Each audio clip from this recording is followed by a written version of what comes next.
حضرت حسن اور پھر ان کے بعد ان کے بھائی حضرت حسین رضی اللہ عنہما اپنے قافلے سمیت سن 62-63 ہجری میں کربلا میں شہید ہوئے اور ان کی شہادت اہل سنت کے ہاں مسلمہ ہے۔ ابن تیمیہ منہاج السنت النبویہ فی رد الشیعۃ والقدریہ میں لکھتے ہیں والحق ان الحسین قتل مظلوما، واقع حسین کے ساتھ ظلم ہوا، لیکن اس کا یہ مطلب ہے کہ آپ بند روڈ بلاک کر لیں اور بنس روڈ پر رونا دھونا شروع کر لیں۔ قتل کس نے کیا یہ تو پتہ کرے پہلے۔ ان کی تواریخ سے ثابت ہے کہ قتل ان کے بڑوں نے کیا ہے۔ قتل تو یہود و نصارہ کرتے ہیں، آج پورے عالم کو کس نے اپنی کنیز بنایا ہے اور غلام بنایا ہے؟ یہود و نصارہ۔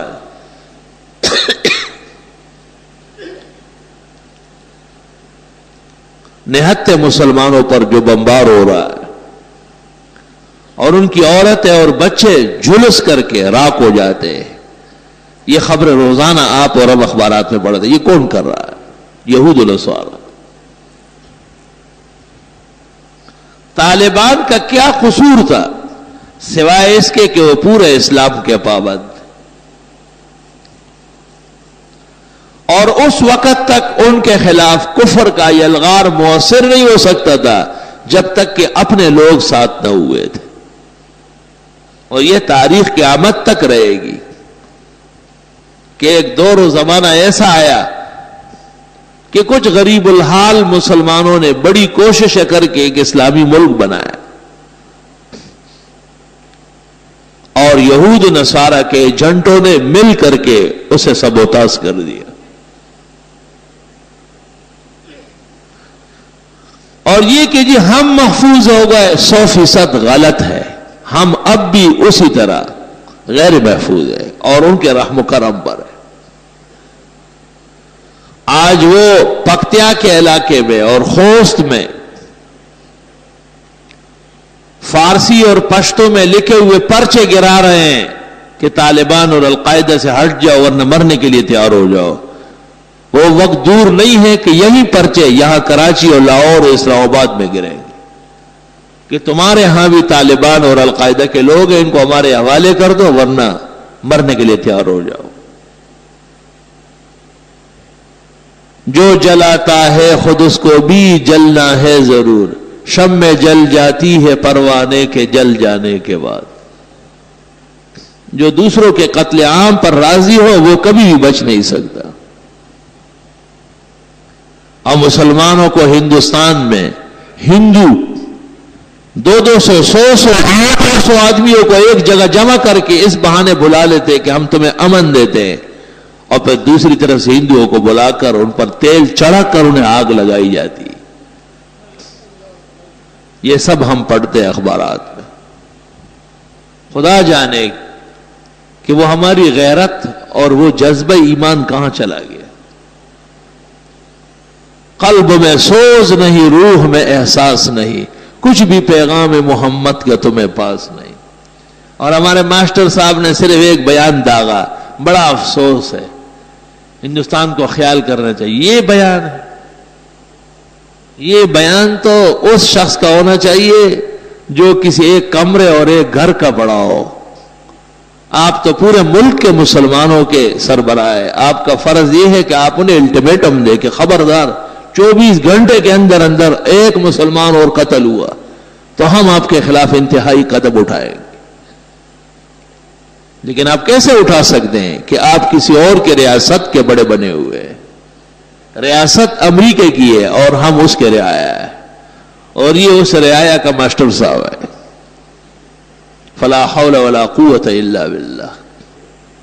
افسوس ہمارے بڑے لکھے پڑے لوگ آ جاتے ہیں اور وہ جب بات کر لیتے ہیں تو پتہ چلتا ہے کہ صرف قد و قامت میں بڑا ہے، عقل میں صفر ہے۔ بظاہر انگریزی کی بہت بڑی ڈگری اس کے پاس ہے، لیکن دین میں ایک طفل مکتب کے برابر نہیں ہے۔ غیرت اور ایمان حقیقت میں ایک ہے، ان الغیرت من الایمان۔ علماء کو کہا جاتا ہے کہ آپ ممبر سے جمعوں کے خطبوں میں دل آزاری نہ کریں. ان کی دل آزاری ہوتی ہے جو اپنے ہاں صحابہ کو کافر اور حضرت عائشہ کو زانیہ اور قرآن کو من گھڑت کتاب کہتے ہیں، وہ خیر ہے، وہ ان کا عقیدہ ہے. اور اگر ہم یہاں سے کہیں کہ یہ جھوٹ بول رہے اور غلط کہتے ہیں اور یہ کفار کے عقیدے ہیں تو یہ دل آزاری کی بات ہو گئی. فَإِلَى اللَّهِ الْمُشْتَكَى. وہ تو اپنے ہاں ام المومنین عائشہ صدیقہ اور عثمان اور عمر اور ابو بکر صدیق جیسے کبار اہل ایمان کے خلاف بیان دے، یہ ان کا عقیدہ، اجازت ہے انہیں. اور اگر ہم لوگوں کو یہ کہیں کہ یہ جھوٹ بول رہے، غلط بیانی کرتے، ان کے کسی عقیدے اور فکر کا اسلام میں ثبوت نہیں، تو کہتے ہیں او ہو آج پھر بڑی دل آزاری کی باتیں کہیں. پتہ نہیں دل کس کو کہتے ہیں اور آزار کس کو کہتے ہیں. یہ کمکلوں کی باتیں ہمیں سمجھ نہیں آئی. اگرچہ بت ہے جماعت کے آستینوں میں، مجھے ہے حکم ازاں لا الہ الا اللہ.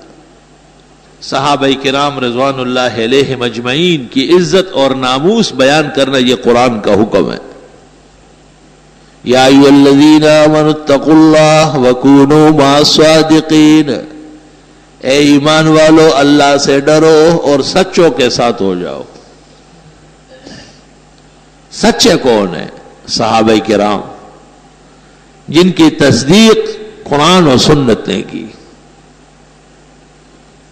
امام جعفر صادق سے کسی نے پوچھا، جن کو یہ لوگ اپنا امام سمجھتے ہیں، کہ تلوار کا دستہ سونے یا چاندی کا ہو سکتا ہے؟ تو انہوں نے کہا کہ ہو سکتا ہے. کہا دلیل کیا ہے؟ کہا کہ ابو بکر صدیق کی تلوار کا دستہ چاندی کا تھا. تو سرافیزی نے کہا کہ اوتقول لہ صدیق، آپ بھی ان کو صدیق کہتے ہیں؟ تو امام جعفر صادق نے کہا اقول لہ صدیق صدیق صدیق ومن لم یقل لہ صدیق فلا صدقہ اللہ فی الدنیا والآخرہ. میں تو حضرت کو صدیق کہوں گا. جو ابو بکر کو صدیق نہ مانے، اللہ اس کو دونوں جہانوں میں جھوٹا کر. یہ تو دونوں جہانوں کے جھوٹے ہو چکے ہیں اپنے اماموں کی بد دعاؤں سے. معرفت اختیار الرجال جلد 2 صفحہ 317.